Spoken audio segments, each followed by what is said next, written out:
예, 하나님의 말씀은 출애굽기 33장 1절부터 11절까지 말씀인데 1절부터 6절까지만 제가 봉독해 드리도록 하겠습니다. 구약성경 133페이지 정도에 있습니다. 출애굽기 33장 1절부터 제가 6절까지 읽어드리도록 하겠습니다. 다 찾으신 줄 알고 제가 읽을게요. 여호와께서 모세에게 이르시되 너는 내가 애굽 땅에서 인도하여 낸 백성과 함께 여기서 떠나서 내가 아브라함과 이삭과 야곱에게 맹세하기를 내 자손에게 주마한 그 땅으로 올라가라. 내가 사절을 내 앞서 보내어 가나안 사람과 아무리 사람과 헷 사람과 브리스 사람과 휘 사람과 여부스 사람을 쫓아내고 너희로 적과 꿀이 흐르는 땅에 이르게 하려니와 나는 너희와 함께 올라가지 아니하리니 너희는 목이 곧은 백성인즉 내가 중로에서 너희를 진멸할까 염려함이니라 하시니 백성이 그 황송한 말씀을 듣고 슬퍼하여 한 사람도 그 몸을 단장하지 아니하니 여호와께서 모세에게 이르시기를 이스라엘 자손에게 이르라 너는 목이 곧은 백성인즉 내가 순직간이라도 너희 중에 행하면 너희를 진멸하느니 너희는 단장품을 제하라 그리하면 내가 너희에게 어떻게 알리를 알겠노라 하셨습니다. 이스라엘 자손이 호렙산에서부터 그 단장품을 제하니라. 아멘.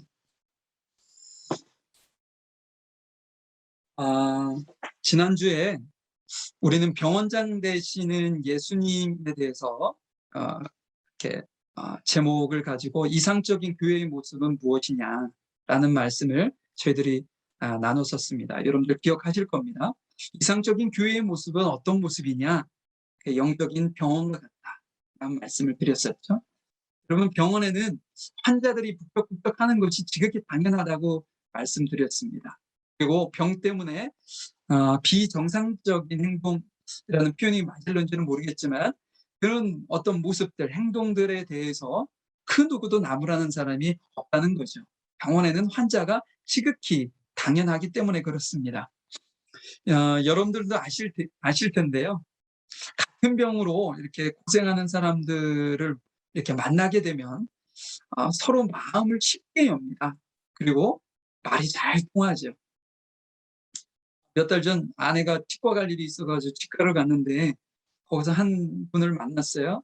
근데 그분을 처음 만났지만 마치 오랜 시간 그분을 알고 지낸 것처럼 정말 많은 대화를 이렇게 나누고 왔던 기억이 납니다. 이것이 어떤 그런 마음에서 나오는 것이겠죠. 마음을 열고 자신의 것을 이렇게 털어놓고 같이 그 아픔을 나누는 그런 마음일 겁니다.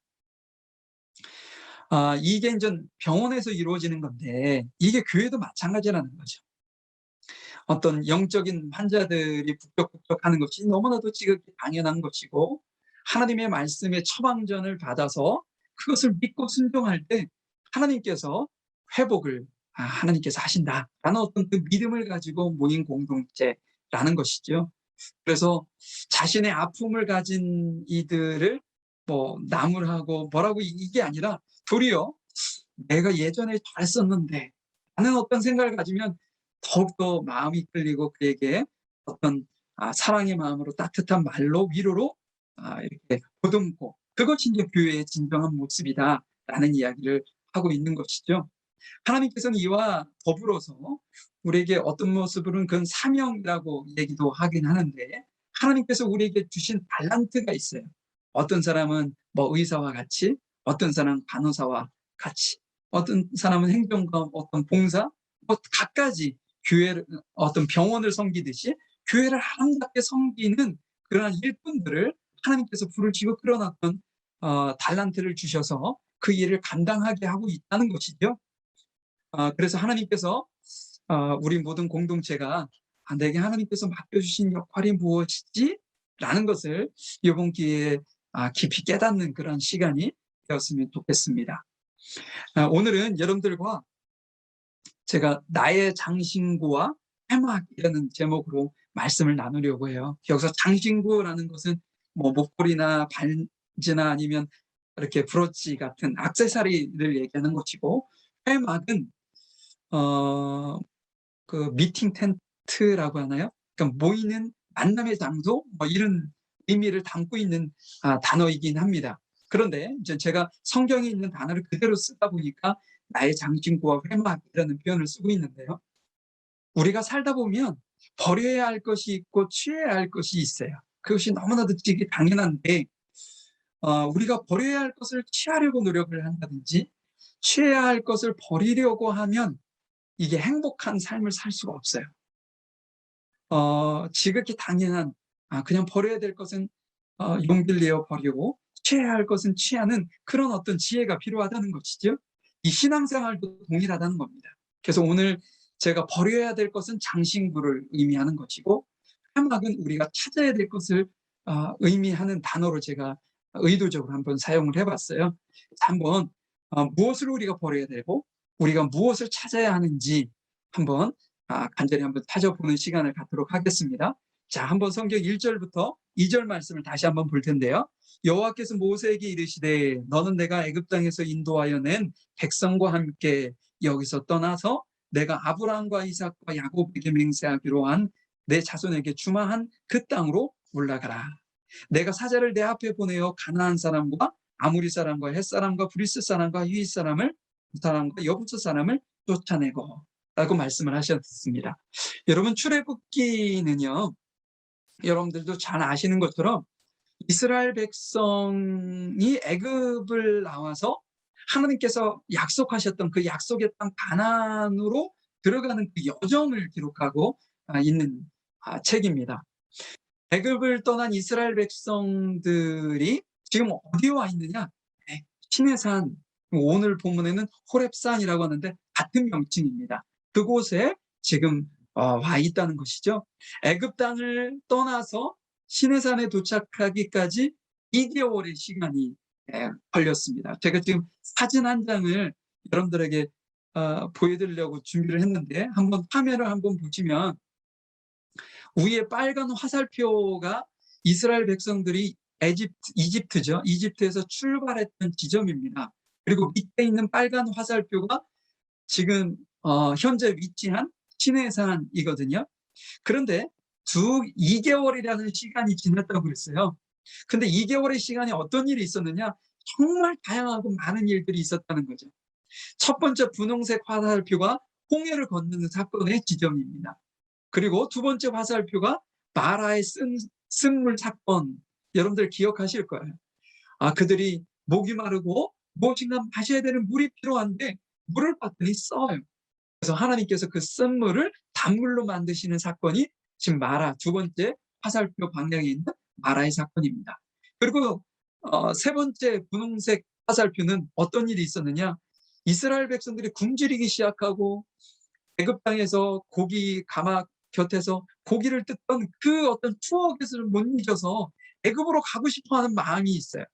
그때 하나님께서 만나와 메추라기를 보내셔서 그들에게 고기를 먹이시고 어떤 식량을 삼게 하셨던 그 사건이 신광야에서 있었던 사건입니다.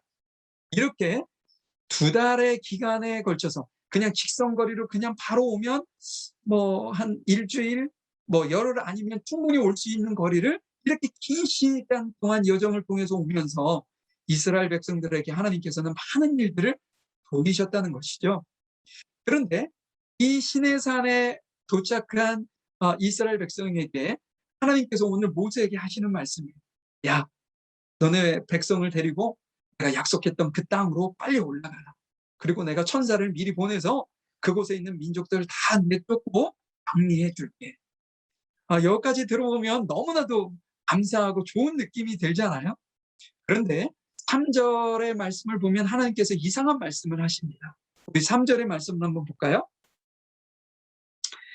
너희로 적과 꿀이 흐르는 땅에 이르게 하려니와, 예전 앞에서 약속하셨던 그 말씀을 얘기하시면서 뭐라고 얘기하셨냐면, 나는 너희와 함께 올라가지 아니하리니 너희는 목이 곧은 백성인즉 내가 중로에 너희를 진멸할까 염려함이라 라고 말씀하고 있어요. 하나님께서 지금까지도 이끌어 오셨고 늘 함께 하시겠다라고 약속을 하셨는데 나는 너희와 함께 올라가지 않을 거야 라는 말씀을, 이해할 수 없는 말씀을 하고 있다는 것이죠. 이것을 다시 설명해서 말씀을 드린다면 어떤 의미가 되냐면, 내가 너희 조상하고 약속한 그 약속을 내가 어길 수는 없으니까 내가 그 약속은 지켜줄게. 그러니까 너네들이 그 약속의 땅 그곳으로 가. 그런데 나는 목이 곧은 교만한 너희들과는 같이 못 살겠어. 살고 싶지 않아. 라는 말씀을 하고 있는 거예요. 하나님께서 얼마나 화가 나셨으면 이런 말씀을 하셨을까라는 생각이 드는데요. 그러면 하나님께서 왜 이런 말씀을 하시고 화가 나셨는가? 이 내용을 알아야 되는데, 그 내용을 알기 위해서 우리가 32장의 말씀으로 한번 가보도록 하겠습니다. 32장 이거 1절부터 한번 쭉 이렇게 여러분들이 눈으로 보시면서 제 설명을 한번 들으시면 좋겠는데요. 모세가 그 시내산에 올라갔어요. 시내산에 올라간 그 기간이 40일의 시간이 있습니다. 근데 백성들이 모세가 올라간 이후에 내려오지 않는 거예요. 그러니까 마음이 답답해지고, 와, 우리를 인도한 모세는 어디 있는 것이지? 그러면서 그 아론에게 어떠한 요구를 하냐면, 애굽에서 인도한 모세는 우리 앞에 없으니 모세를 대신할 신을 우리에게 만들어 달라고 요구를 하는 거죠. 그것이 1절과 2절의 말씀인데, 이때 아론이 어떤 행동을 취하냐면요, 4절의 말씀을 보겠습니다.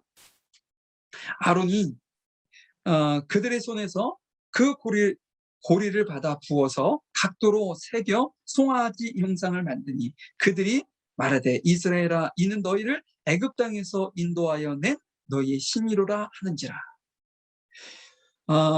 백성들은 철이 없어서 철부지처럼 막 조급한 마음으로 이러한 요구를 할 수 있어요.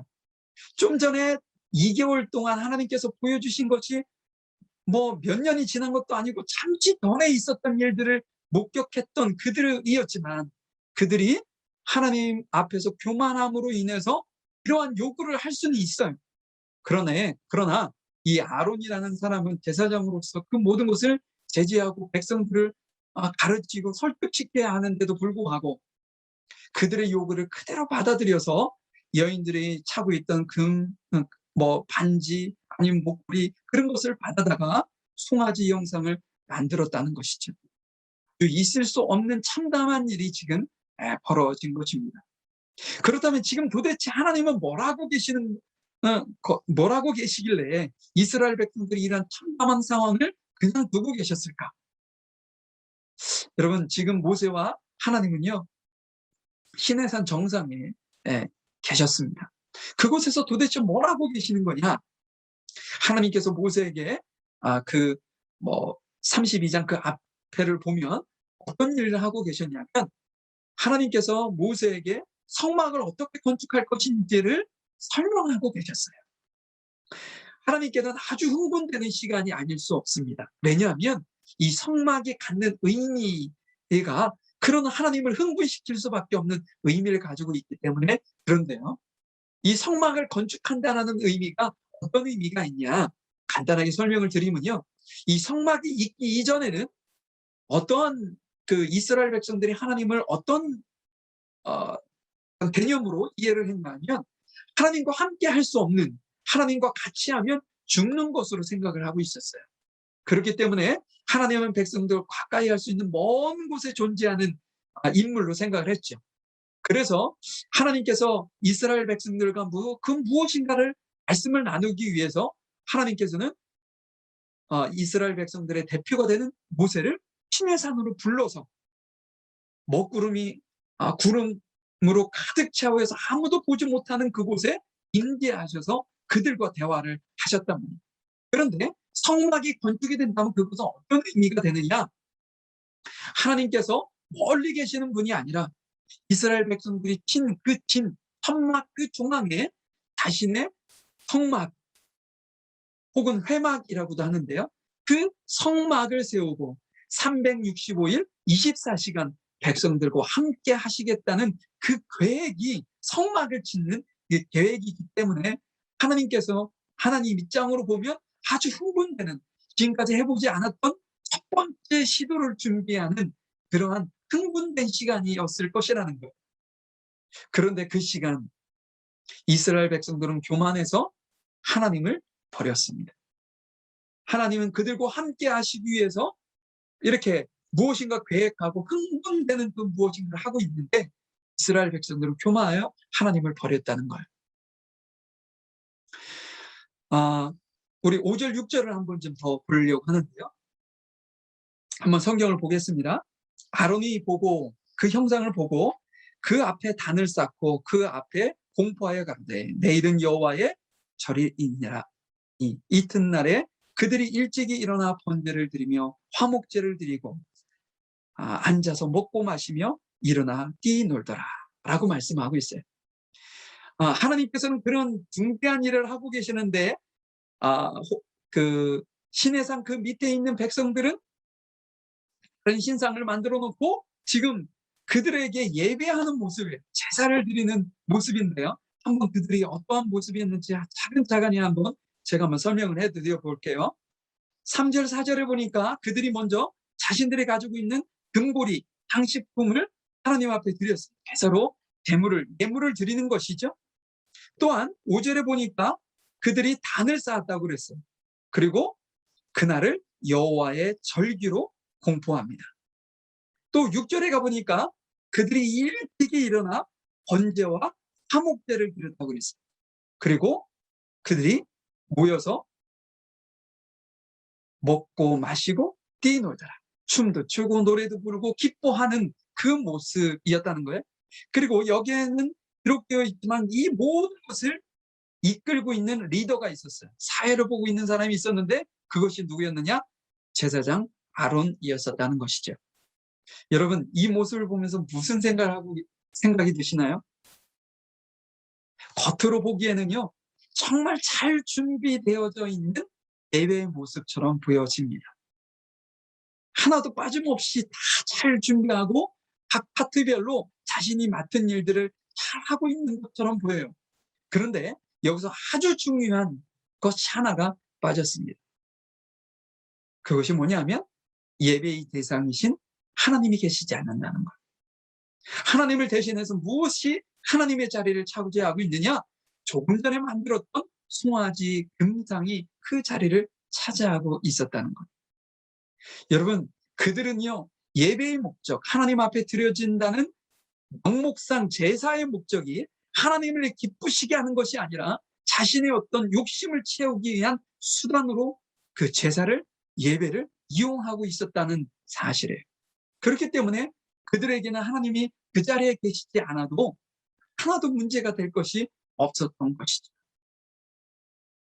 저는 여기서 이 모습을 보면서 우리의 모습은 어떨까라는 질문을 하게 되었어요. 우리의 예배는 여러분 어떨까요? 지금 대면하여 예배 드리지 못해서 각 가정에서 온라인으로 영상으로 예배를 드리고 있습니다. 이곳에도 찬양이 있죠? 하나님 앞에 드려지는 예물도 있습니다. 또한 말씀도 있어요. 그리고 우리가 함께 기도도 합니다.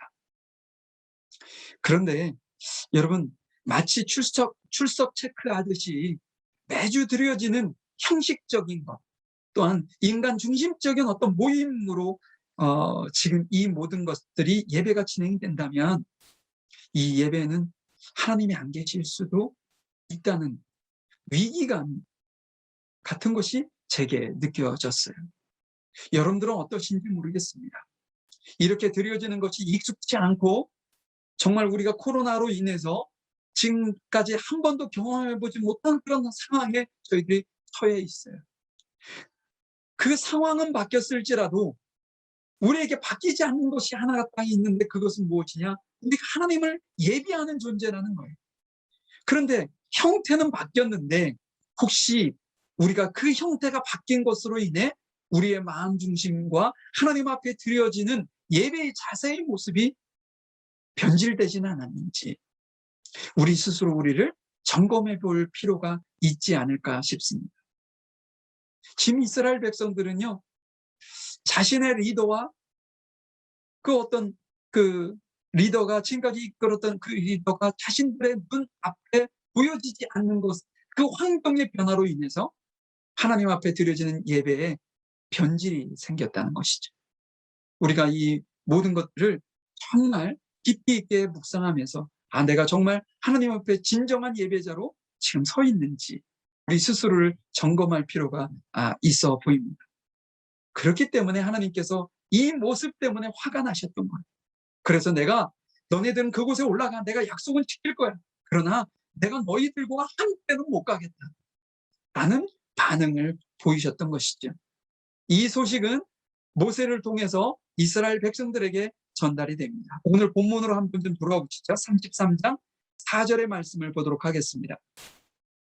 백성이 이 황송한 말씀, 하나님께서 같이 가시지 않겠다라는 이 말씀을 듣고 두 가지의 모습을 보입니다.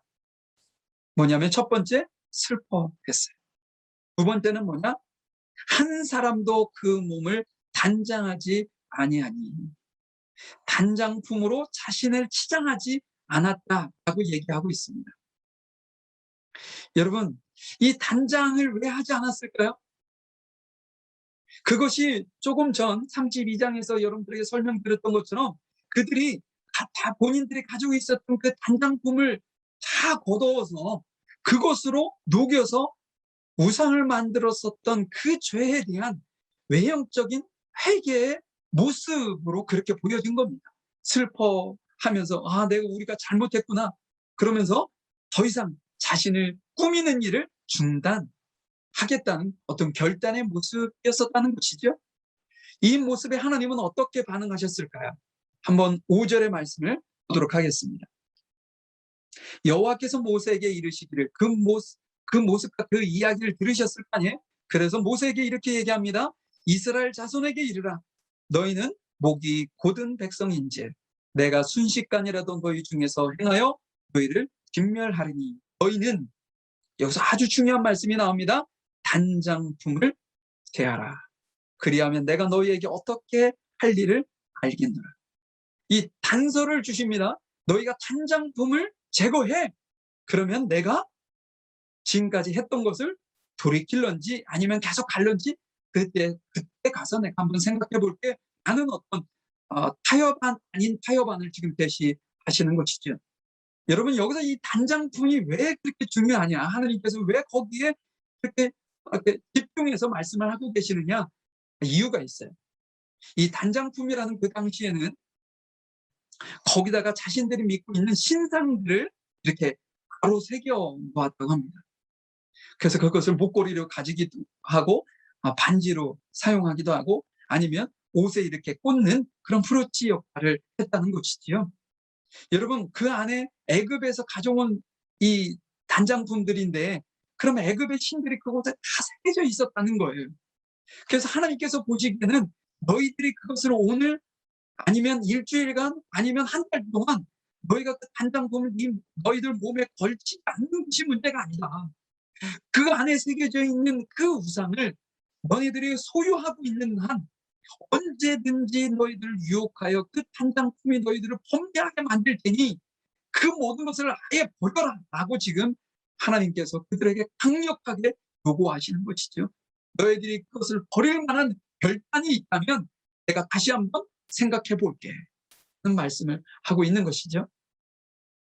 여러분, 윤복희 권사님을 여러분들 잘 아실 거예요. 뮤지컬 배우인 가수시죠. 그분이 하시는 노래를 보면 무엇인가 느낌이 달라요. 다른 분이 이렇게 노래하는 것과는. 그런데 그분이 어느 날 이런 어떤 신앙의 고백을 하는 것을 제가 들었습니다.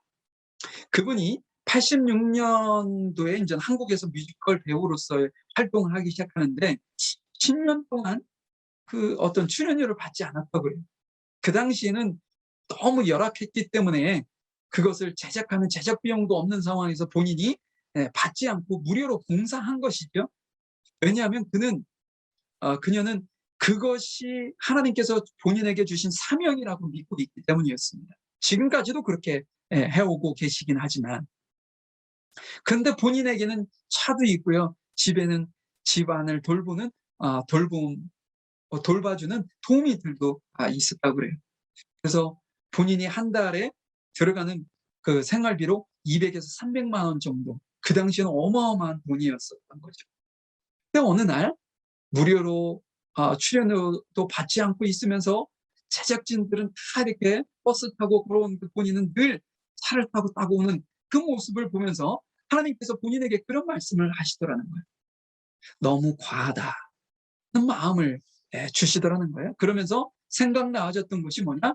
예수님이 이 땅 가운데 오셨던 그 모습이 마치 필름처럼 자신의 생각 속에 쫙 지나가더라는 거. 그래서 그분이 이것을 주님께서 나에게 주신 음성으로 듣고 바로 와서 집에서 일로 도와주시는 분과 운전기사를 설득해서 일을 그만두게 하고 차를 팔고 그때부터 버스를 타고 그 모든 일들을 소화를 했다는 것이죠. 그랬더니 자기의 생활비가 10여만 원밖에 들지 않더라는 거예요. 본인은 불편하겠죠. 버스를 타고 더운 날 무거운 물건을 들고 다녀야 되니 얼마나 힘드시겠어요?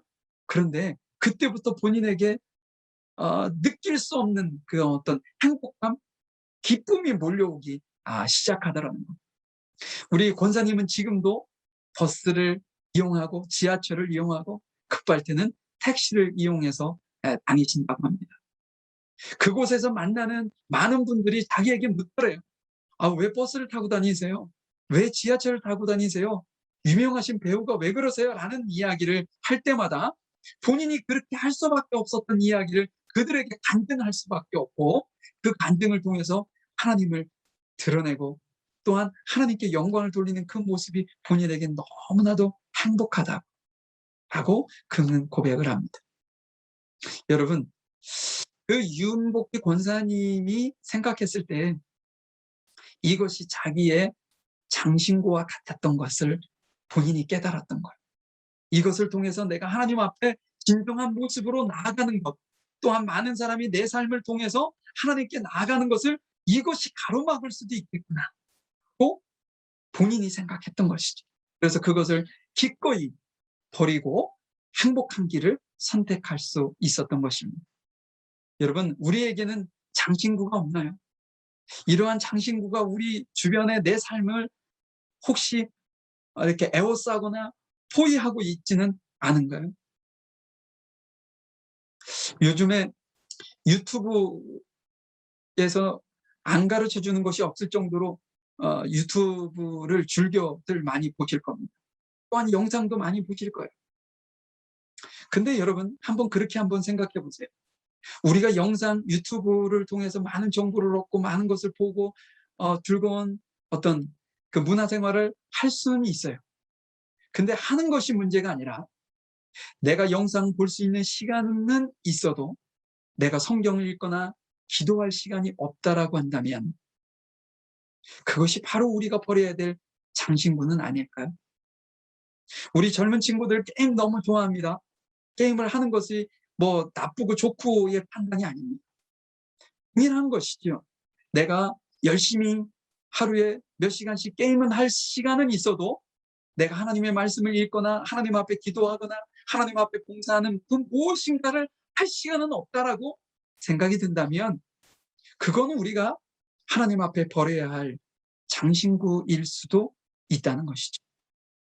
지금 이스라엘 백성들에게 버려져야 되는, 나도 모르게 그것으로 인해서 유혹당하고 내가 하나님 앞에 온전하게 세워지지 못하도록 만드는 그 무엇인가를 하나님께서는 버리기를, 결단하기를 지금 요청하고 계십니다. 이것이 이제 백성들에게 하나님께서 요구하셨던 모습이죠. 그러면 여러분, 이제 버려야 될 장신구에 대해서는 저희들이 이야기를 해봤는데, 그러면 우리가 찾아야 될 회막에 대해서 한번 알아보도록 하죠. 오늘 모세의 모습 속에서 그것을 찾아볼 수가 있는데요. 우리 7절의 말씀을 한번 보도록 하겠습니다. 7절의 말씀입니다.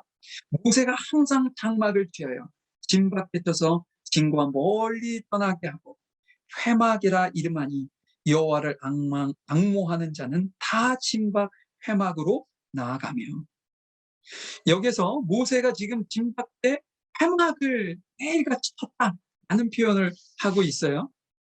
근데 여러분, 상식적으로 본다면 진 안에 쳐야 하지 않을까요? 왜냐하면 위험하잖아요. 진 밖에 홀로 텐트를 하나 쳐놓는다면 그것이 얼마나 위험한 일이겠어요. 그런데 그 모세가 진 밖에 친 이유에 대해서는 정확하게는 알 수는 없지만, 모세가 이스라엘 백성, 그러니까는 교만하여 하나님을 버린 그들을 떠나 위험하지만 바깥에 회막을 쳤다는 사실이에요. 그러면 이 회막이 의미하는 것은 무엇이냐는 거죠. 이 회막이 의미하는 것을 알기 위해서는 우리가 출애굽기 27장의 말씀을 볼 필요가 있는데요. 한번 우리가 출애굽기 27장, 제가 화면에 좀 준비했는데 42절, 43절의 말씀을 한번 보도록 하겠습니다. 화면을 보니까, 이는 너희가 되도록 여호와 앞에 회막문에서 늘 드릴 번제라. 내가 거기서 너희와 만나고 내게 말하리라. 내가 거기서 이스라엘 자손에게 만나리니 내 영광을 인하여 회막이 거룩하게 될지라. 여러분, 회막이 어떤 곳이라고요? 42절에 보니까 첫 번째는 뭐예요? 만날 것이래요. 누구를요? 자기 백성들을 만나겠다는 것. 그리고 그곳에서 무엇을 하느냐? 하나님께서 자기의 백성들에게 또한 말씀하시겠다는 거룩한 장소를 회막이라고 표현하고 있습니다. 그러면 지금 모세가 매일같이 진 밖에 있는 곳에 텐트를, 회막을 찌고 무엇을 한 건가요? 하나님을 만나기 위해서 그곳에 위험한 곳으로 간 겁니다. 하나님께서 이스라엘 백성들 본인에게 어떤 말씀을 하고 계실는지 하나님의 말씀을 듣기 위해서 지금 회막으로 나아갔던 것입니다. 그 시간 백성들 중에서도 모세가 행했던 것처럼 동일하게 함께 할 수 있는 사람들이 있었어요. 오늘 좀 전에 제가 그 읽어드린 그 7절의 말씀에 보면 어떤 사람들이 모세와 함께 할 수 있었느냐? 하나님을 앙모하는 사람들이 모세와 함께 할 수 있었다고 되어 있어요. 함께 할 수 있어요. 이 앙모한다라는 표현을 세번역 성경에는 어떻게 번역하고 있냐면, 하나님을 간절히 찾는 사람이라고 표현하고 있어요. 쉬운 성경에는 하나님의 뜻을 알기 원하는 사람들이라는 표현으로 바꿔놓고 있습니다. 지금 모세는 지금 현재의 상황이 너무나도 심각하다는 사실을 알고 하나님을 찾고 하나님의 말씀을 듣기 위해서 회막으로 매일같이 나아갔다는 거예요. 근데 백성들 중에서도 지금 현재 모세가 느끼는 것처럼 심각성을 아는 사람들은, 앙모하는 사람, 하나님을 간절히 찾은 사람, 하나님의 뜻을 알기를 원했던 그 사람들은 모세와 함께 회막문으로 나아갔다는 사실입니다. 여러분, 이처럼요, 이스라엘 백성들, 범죄한 이스라엘 백성들을 회복하기 위해서 필요한 것은 무엇이냐? 회막으로 나아가는 것이 필요하다는 거예요. 왜냐? 자신들이 잃어버린 하나님을 다시 찾기 위함이고요. 또한 그분이 지금 현재 우리에게 어떠한 말씀을 하고 계시는지 보고자 하는 그런 마음이 담아있는 것입니다. 사랑하는 성도들 여러분, 우리가 영적으로 참 어두운 시대를 지금 살아가고 있어요. 많은 것이 우리를 유혹하고, 또한 우리가 하나님의 말씀 앞에 이렇게 서 있지 못하도록 만드는 다양한 유혹들이 산적한 그런 곳에 우리가 살아가고 있습니다. 이러한 상황 속에서 우리에게 진정으로 필요한 것은 무엇일까? 회막을 찾는 일이에요. 왜 찾느냐? 하나님을 만날 수 있는 장소이기 때문에 그렇습니다. 하나님의 음성을 들을 수 있는 장소가 그곳이기 때문에 그렇답니다. 그래서 우리는요, 회막, 나만의 공간, 나만의 회막을 만들 필요가 있어요. 우리가 교회라는 공간으로 이렇게 우리가 매주일 나올 수는 없지만, 여러분들이 지금 들어와 있는 그곳이 교회, 그 교회에 여러분들이 하나님을 만나고 하나님과 대화할 수 있는 공간을, 여러분들의 공간을 여러분들만의 회막을 찾으셔야 하는 거예요. 그래서 힘들고 어려울 때 그곳에 가서 무릎을 꿇고 하나님의 도우심을 구하고 하나님 제게 말씀해 주세요.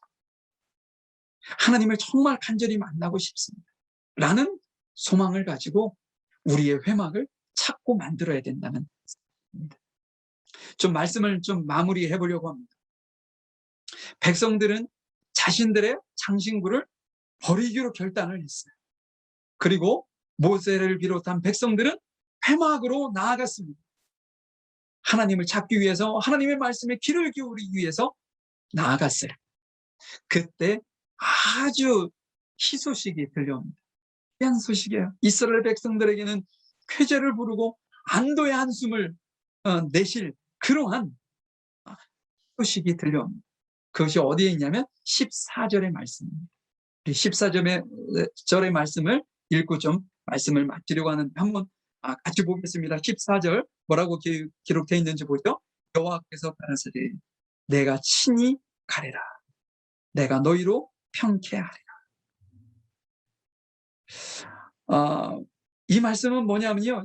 이제 16절 제가 PPT로는 만들지 않았지만 16절에 보면 여러분들이 성경을 보면 나와 주의 백성의 주의 목전의 은총을 입은 줄을 무엇으로 알리까? 주께서 우리와 함께 행하심으로 나와 주의 백성을 천하 만민 중에 구별하심이 아니니까. 14절에 하나님께서 친히 같이 하시겠다고 말씀을 해 주셨어요. 근데 그 같이 하심이 모세를 통해 어떤 고백을 하냐면 그 하나님께서 친히 같이 하시는 것이 주의 목전에서 은총을 입은 것으로 표현하고 있어요. 사랑하는 성도 여러분, 우리가 우리의 장신구를 버리기로 결단하고 또한 우리가 하나님을 만나고 주의 말씀을 들을 수 있는 나만의 회막으로 나아갈 때 하나님께서는 우리에게 어떻게 하시느냐? 함께 하시겠다는 것. 동행해 주시겠다는 것. 지금까지 어떠한 마음을 가지셨더라도 그 계획과 어떤 마음을 돌이키시겠다는 것을 우리에게 말씀을 하고 계십니다. 지금 우리가 참 힘들고 어려운 시기를 겪고 있는데요. 그것은 본인들만 아실 거예요. 그 누구도 주변에 있는 사람이 이렇게 충분히 이해해 주지 못하는 상황에 있습니다. 근데 여러분, 이때 여러분들의 삶 속에서 버려야 될 것은 무엇인지 한번 찾아보시고요. 그리고 여러분들의 회막으로 주님을 만나기 위해서, 주님의 음성을 듣기 위해서 나아가 보십시오. 그래서 주님 앞에 무릎을 꿇어 보십시오. 여러분들의 가정이어도 상관없습니다. 여러분들이 늘 사용하고 있는 여러분들 침실이어도 상관없습니다. 그곳에서 잠시 잠깐이라도 주님의 음성을 듣기 위해서 무릎을 꿇을 때 주님께서 여러분들에게 말씀하실 것이고, 그래, 내가 너와 함께하리. 음성으로 우리에게 말씀하실 것이라는 확신, 주님과 동행해 주실 것에 대한 은총과 축복이 여러분들의 삶 속에 늘 함께 하실 수 있기를 간절히 주의 이름으로 축원드립니다. 잠시 기도하겠습니다. 하나님, 이스라엘 백성들이 어떻게 보면 회복할 수 없을 만큼의 아주 위중한 죄를 주 앞에서 범했습니다. 하나님을 버리고 하나님은 대신에 자신들이 창조한 신을 그곳에 두고 그것이 본인들을 이끌어갈 것이고 살게 할 것이라는 착각 속에 빠져 있었던 이스라엘 백성들. 그것으로 인해 너무나도 가슴 아팠던 그 하나님의 모습을 오늘 저희들이 보았습니다. 하나님, 저희들 또한 그것과 별반 다르지 않은 삶을 살고 있지는 않은지 저희 자신들을 뒤돌아볼 수 있도록 주여 도와주시고, 우리 안에 버려야 될 장신구들로 우리가 이렇게 묶여 있고 또한 주저하고 버리지 못하고 주저하고 있는 것이 있다면 하나님, 저희들에게 결단할 수 있는 마음과 용기를 주셔서 진실로 주 앞에 하나님의 말씀을 듣고 하나님을 만나기 위해 나만의 회막으로 발걸음을 옮길 수 있는 그러한 은혜를 저희들에게 허락해 주시고 인도해 주시옵소서. 그래서 이 어려운 시기 나 혼자 내 스스로가 아닌 주님의 도우심을 구하고 주님의 인도하심을 받아 승리할 수 있는 귀한 은혜를 허락해 주시기를 원합니다. 우리 각 가정을 주님께서 방문해 주시고 각 가정에 필요한 것들을 주님께서 들어주시고 각 가정의 어려움 또한 주님께서 귀 기울여 들어주셔서 그 각 가정마다 주님 도우시고 인도하여 주셔서 지금 현재의 삶이 그 어느 때보다 더 주 앞에 내 자신이 깨끗해지고 청결할 수 있는 그런 기회가 되어질 수 있도록 하나님 도우시고 인도해 주시기를 소망합니다.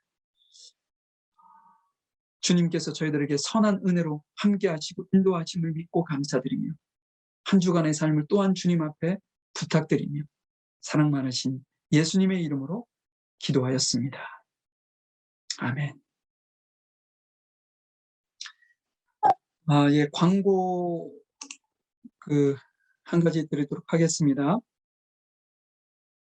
이제 성경 읽기 하고 계시는 분들이 계시는데요. 예, 구약 일독이 이제 끝나고 다음 주부터 신약 읽기가 시작이 됩니다. 혹시나 구약에는 참석하지 못했어도 신약에 다시 이렇게 참석하실 수 있는 분들, 또 구약을 읽다가 중도에 힘들어서 환경이 되지 않아가지고 하지 못하신 분들 다시 신약에서 재도전하실 수 있습니다. 그래서 신약이 다시 다음 주부터 시작이 되는데 혹시 추가적으로 함께 하실 분들은 우리 박정 사모님 카톡으로 좀 연락을 주시면 이렇게 연결을 해 드리도록 하겠습니다. 다시 신약 읽기 해서 끝까지 계시록까지 한번 마태복음부터 읽어 나가시면서 은혜를 나누실 수 있는 귀한 시간이 되었으면 좋겠습니다. 다음 주에는 우리 민봉영 권사님 기도 인도해 주시도록 하겠습니다. 그리고 지금 2주가 더 연장이 돼 있는 상태라서 다음 주에도 변함없이 영상 예배를 드려야 될 것 같고요. 그 다음에 제 생각에 지난 경험에 보면 저희들이 레벨 1이 되기까지는 저희가 대면 예배를 드리지 않았었던 것 같아요. 레벨 2만 돼도 50명 이하는 드릴 수 있는데 저희 교회 공간적인 한계가 있기 때문에 그곳에서 우리 교인들이 일정한 거리를 두면서 안전하게 예배 드릴 수 없기 때문에 이번 경우에도 레벨 1까지는 어쩔 수 없이 이렇게 온라인으로 예배를 진행해야 할 것 같습니다. 여러분들이 계속적으로 기도해 주시고요. 우리가 온라인으로 예배를 드리더라도 하나님께서 우리의 예배를 받으시고 또 영광 받으실 수 있도록 최선을 다해서 마음을 드리고 신령과 진정의 모습으로 주님 앞에 예배하는 우리 모두가 될 수 있으면 좋겠습니다. 혹시 다른 광고하실 내용이 있으시면 좀 말씀해 주시면 이 시간을 통해서 잠시 광고하고 예배를 마치도록 하겠습니다.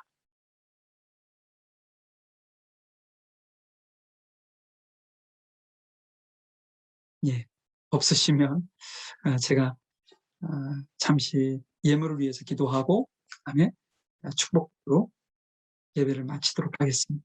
기도하겠습니다. 사랑과 은혜가 풍성하신 하나님 감사합니다. 저희들이 온라인을 통해서 각 처소에서 예배할 수 있도록 저희들을 도우시고 인도해 주시고 여건을 허락해 주셔서 너무나도 감사합니다. 오늘은 한 가정도 빠짐없이 다 참여해서 예배를 드렸습니다. 주님께서 이 예배를 통해서 주님 영광 받아주시고 놀라운 은혜로 충만하게 저희 각마다 인도해 주시고 함께해 주시기를 원합니다.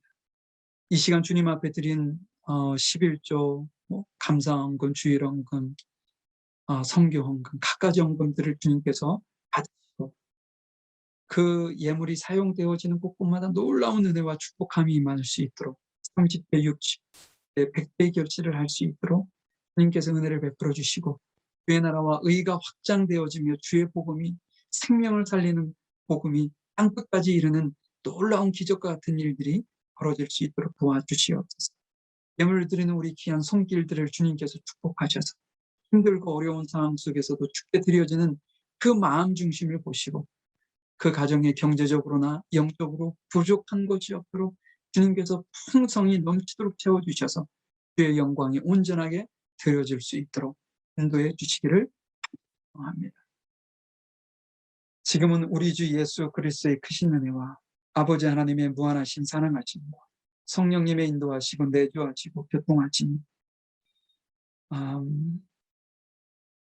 우리가 버려야 될 장신구를 주저함 없이 주님의 도우심과 인도하심을 따라 버릴 수 있는 용기와, 또한 하나님을 만나고 주님이 하시는 말씀을 들을 수 있는 나만의 회막을 만들고 회막을 찾아 나아갈 수 있는 그런 용기와 결단을 저희들에게 허락해 주셔서 진실로 온전히 악한 세상 속에서 승리하는 그런 복된 삶을 살기를 원하는 우리 귀한 성도들 머리 위에와 이들의 가정과 사업장 일터 위에, 또한 이들의 학업 위에 지금부터 영원히 함께 하시기를 간절히 축원하옵나이다.